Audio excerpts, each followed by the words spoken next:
going on with Diddy's trial for today. Okay, so just to let you know, it is extremely hot out here, and it's 6 o'clock in the morning. Okay, and it's already really hot outside. And in fact, they issued a warning that it's going to be dangerously hot. Okay, it's going to be really dangerous to be out here today. Okay, so please pay attention. We're out here risking life and limb just to bring you all the news.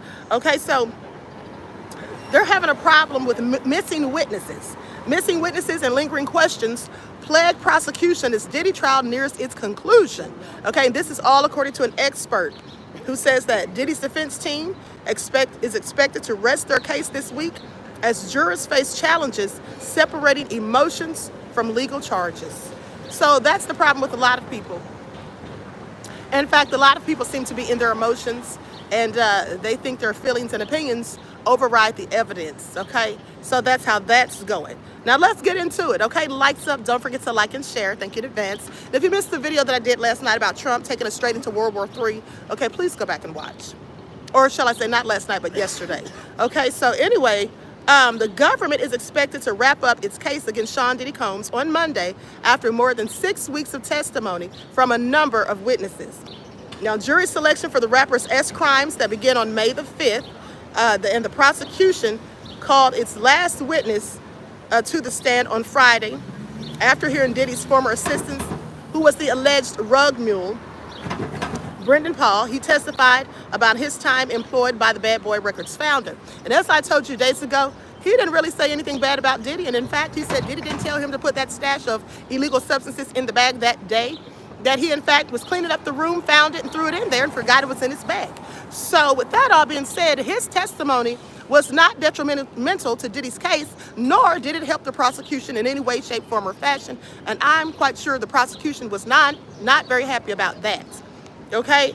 So anyway, and here's my question. Where the hell is KK? I still have questions about that. And the thing is, you know, it was never reported when they initially said that Diddy was at the Opa-locka airport and Brendan Paul was arrested for the rugs. They never said anything about KK being on that plane. We find out as we're sitting in court and they show a picture of them on the plane right before they got arrested, or before Brendan got arrested, that there was KK, Diddy, and Brendan.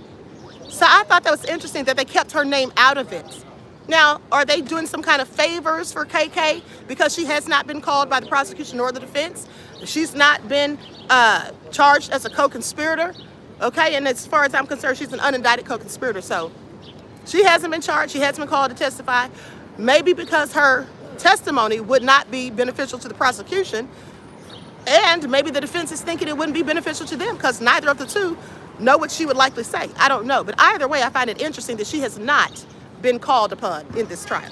So anyway, Diddy's legal team, headed by Mark Agnifilo and Tini Garagos, initially indicated that they would need upwards of 2 weeks to plead their case.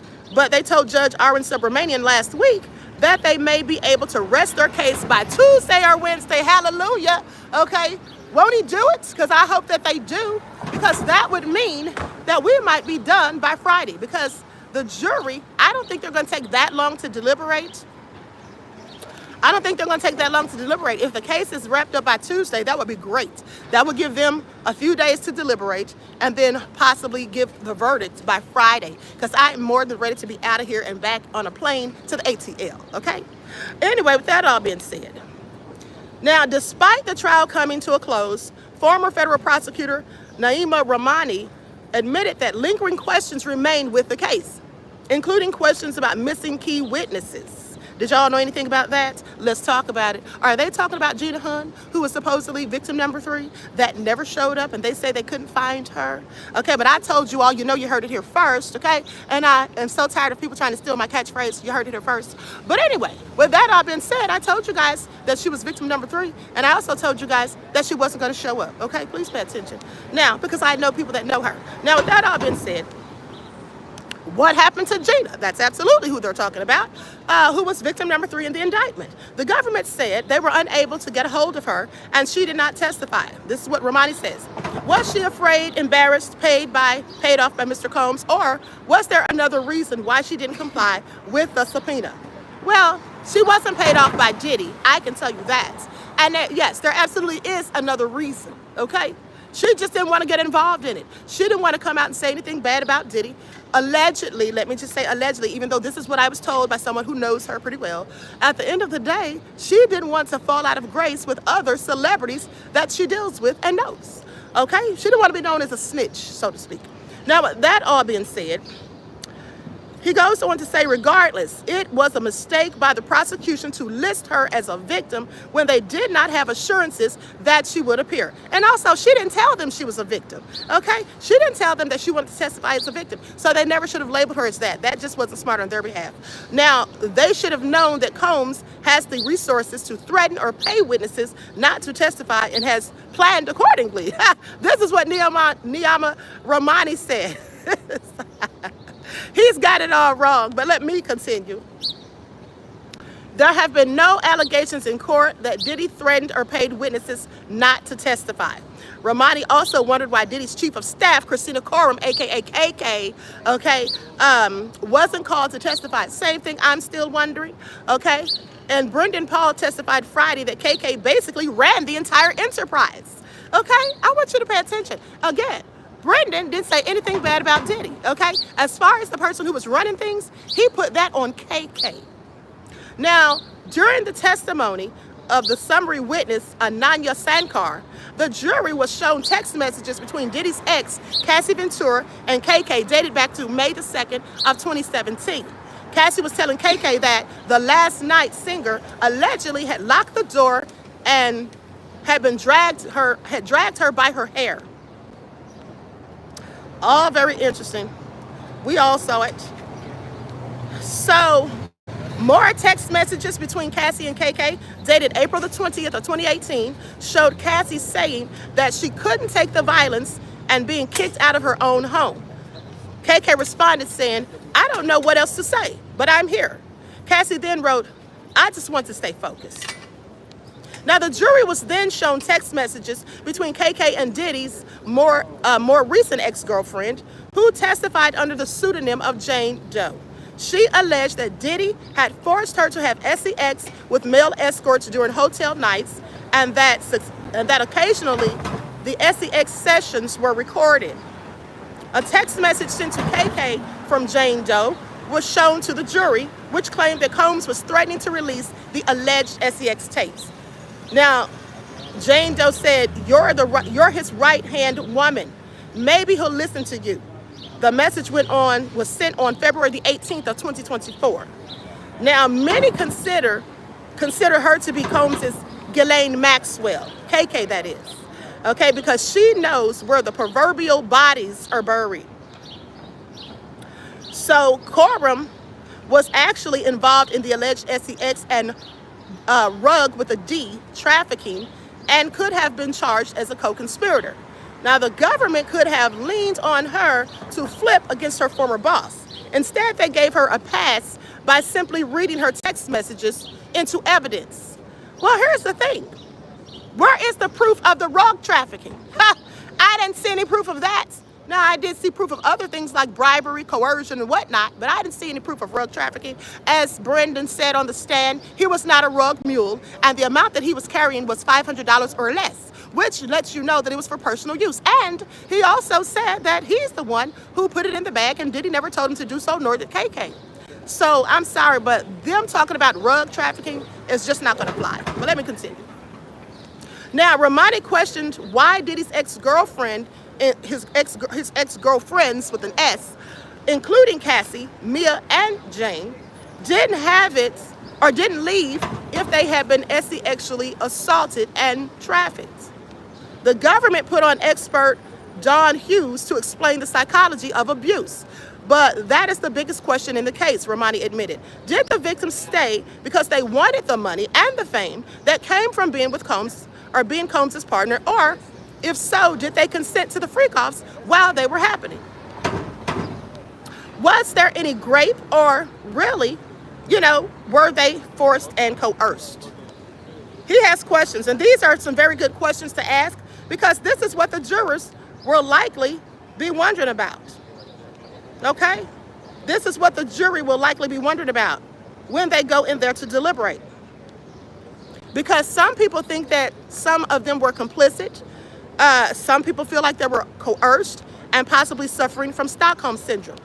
At the end of the day, the bottom line is it's going to be up to the jurors to make the decision and determination on that. What I think, what you all think, what anybody that's here thinks is really irrelevant at this point, okay? Save for us just doing videos and reporting on the story. But other than that, it all hangs on the jury's decision. So with that being said, he says, was there gripe or really regrets and resentment? In other words, are they really upset because they didn't get what they wanted from Diddy? Because either of them, both of them, wanted to be, or I don't know about Mia, but Cassie and Jane both said that they wanted to be number one. They wanted the top spot, that they were upset about the other women. And after they were doing all these things for him and with him, that they didn't get the spot they wanted. Jane Doe was upset about Chanel bags when she got a Bottega. So with that all being said, that's a good question. Now, he goes on to say, I'm not sure prosecutors have fully answered this question, and this is the same argument the defense raised with some success in the Harvey Weinstein trial. Now, for those of you who've been following me as I've been talking about this case since November of 2023, when the first lawsuit came out with Cassie suing Diddy, you may know that I have been telling you that this case is very similar to the case against Weinstein, and just as Weinstein's case was overturned due to prior bad acts, I believe so will Diddy's be. At least they're going to give it one hell of a try, okay? Because there were numerous prior bad acts in this case. And with that being said, after I had been telling you all that for about 3 weeks, remember Mark Agnifilo came into court one day and threw his hands up and said, Your Honor, this whole case is turning into a prior bad acts free-for-all. Okay, so I was clearly right, that's all I'm saying. Now, with that all being said, what the jury will decide remains the biggest question in the case. Attorney Nicole Blank Becker says, who represents R. Kelly. Now, she told Fox News Digital that jurors, just like anyone else, have a difficult time separating emotions, okay, from the charges. She says, when you hear about the horrible actions of P. Diddy, not only hear, but then you see the actions on a video. And at some point, the jury will be told, okay, perhaps that is a domestic violence case, but that's not really what this is about, okay? It's about something big. The idea that the jurors will be able to separate that in their mind is highly unlikely, okay, even though they were told to. Well, here's the thing. That is exactly what it's all about. Showing that videotape of him dragging Cassie by the hair and beating her over and over. They kept showing it repetitively during the trial. I told you guys I don't think that was a good idea. And the reason I don't think it was a good idea is because I told you all before that when you show something over and over, you take away the shock value. You make it almost normalized and people become desensitized to it. So after seeing that repetitively over and over and over and over, there's no more of a shock to it. Now everybody's used to seeing it. Now nobody's gasping any longer when they watch it. It's just like the story that I told you all about the man years ago who was suing in court. His leg had been amputated, and when he got up there and pulled up his pant leg and showed it, the jurors all gasped. But he only showed it once. It had a whole lot of shock value. But when you show something over and over, it loses that. So with that all being said, she says, when you hear about the horrible actions, oh, hold on, I'm past that, hold on. The idea that the jurors will be able to separate that in their mind is highly unlikely, even though they were told or will be told that they should and have to. And there's a lot of demonstrative evidence in this case, in my understanding, she says. She says, I have to disagree with you. It sets in the really thought that he isn't abused. I mean, that's your opinion, but legally, from an expert opinion, not mine, I'm not the expert, but that's what they have reported and researched. That's where I got that information from, and that's how I know about that case, beloved, because that's something that they made an issue about when I was going to school for criminal justice. They said when you show things over and over and over, let me give you an example. You know how people who look like me get murked at traffic stops, okay, when they are just unarmed, and then they get murked at traffic stops while unarmed. Do you think people are shocked anymore when they hear about that? No, they're not. You know why people are no longer shocked when they hear about those cases? Because they see it all the time. They've seen it so much. Now there's no shock in it. Oh, another black person got taken out at a traffic stop because they were resisting arrest. But what were they initially being arrested for? Okay, there's no shock to that anymore. People are actually used to it, okay? That's why there's not a whole lot of protest about it any longer. All right, but with that all being said, my experience when I was in a case with R. Kelly, those types of things are often used not only to show what the government's trying to bring, show in their case, but it definitely brings on the emotional side to humans. And sometimes that emotional part. It's very difficult to overlook that when you're in the back or when you're back there as a juror.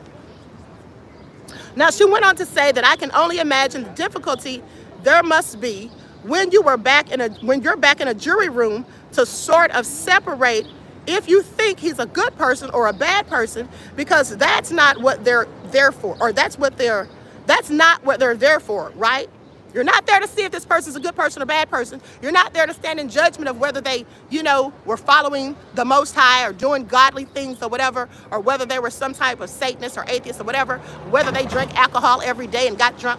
You're not there to decipher that. You're there to look at the evidence and the facts and listen to the testimony and come to a logical conclusion that would usually involve the use of critical thinking skills and common sense. Okay, so with that all being said, what do you all think? What do you all think is going to be the verdict? Do you all think that the feds have proven their case? Do you think that the government has enough evidence, that they have given enough of an argument, that the witnesses, the ones with credible testimony, have done a diligent job of driving it home for them? What is further going to drive it on home for me is going to be the closing arguments. After I hear what the defense has to say, and after I hear what their witnesses have to say, there will be 2 witnesses or 3 witnesses from the defense. 2 of them are former employees of the Dittlers, and then the third is a forensic psychiatrist, and I've already told you all what I think that person's going to say. I believe they're going to say something along the lines of that Diddy suffered from diminished capacity when he was going upside Cassie's head and Jane Doe's. When he was putting those golf ball-sized welts on Jane Doe's heads, allegedly, as she says, I believe that they're going to say that because of his rug use, because he was a whole addict, that he likely suffered from diminished capacity and absolutely was not in his right mind. That's what I think they're going to say. Now, I could be wrong, but then again, I could be absolutely right. But we're going to see soon, okay? We'll be finding out real soon because this case is almost done. Now, with that being said, she noted, Becker that is, noted that testimony and evidence may be misconstrued and that the jury has to separate the 2. She said some of it, I think, gets minced. It becomes extremely difficult, actually, to say to yourself, okay, self, I'm not supposed to let myself be all emotional. I'm not supposed to be emotionally invested or involved in this. I'm supposed to just listen to the law and then put the facts in where the law is appropriate. And this is why I told you guys it's got to be very imperative that they explain thoroughly to the jurors before they go into deliberation, before they charge them. It's going to be very imperative for them to thoroughly explain to them the elements needed to prove a RICO, all of the elements, one by one, to let them know about the predicate crimes, how you decipher if these crimes against him, or these crimes that they're saying he committed, if there was testimony to substantiate that in fact at least 2 or more predicate crimes had been committed within a 10-year span. They're gonna have to explain all of that to them so they're not confused, because this can be confusing. As we can see, many people are still saying it's DV and it's just, a bad boyfriend and it's nothing to do with RICO. Some people are still saying that, even though I beg to differ. But with that all being said, she says, I know in R. Kelly's case, I can only imagine how difficult it must have been. And I think that's going to also be another difficult part of Diddy's case as well. So we'll see how it all pans out, folks. With that all being said, you have the original Queen Ahmadai Shakur reporting live from the Southern District of New York courthouse okay, where the diddler is on trial for his life, facing a sentence of 15 years to life. Okay, so you all let me know what you think. Drop a comment, and I will see you all when we go to the next break. I'll probably be out here for lunch. I don't know if I'm coming out here in the morning, okay, because it is too hot out here, you guys. I'm literally about to pass out, and I forgot to bring my water this morning, okay? I forgot to bring my water. Somebody, Martinez says, castor oil heat packs. Is that supposed to help? So anyway, hey, Buckhorse DC, we the people is in the house. All right. So anyway, listen, I'm out of here, you guys. I hope you all have a beautiful day. All right, each one teach one. That's how we grow and thrive. Please get your levels checked. I can't see what word that is. But anyway, Diddy got the Muslim pass. Oh, you all are something else. Okay, so Queen, it's 110 here tomorrow. Are you serious? 110 where you are? It's going to be really hot today, too. Really, really hot. Like I said, they've issued a warning. I think the mayor or the governor. Kevin, who issued a warning? The mayor or the governor? Don't come up further because I'm online. But who's issued the warning? The mayor about the heat today? It was the mayor. The mayor issued a warning, okay? It's really hot, you guys. Anyway, with that all being said, I love you all to life. Each one teach one. That's how we grow and thrive. Do something productive, constructive, but never destructive. And always remember, beloveds, to keep the Most High first in your lives. Until next time, I will talk to you all again soon. Okay, if I don't pass out from the heat first, okay? Peace.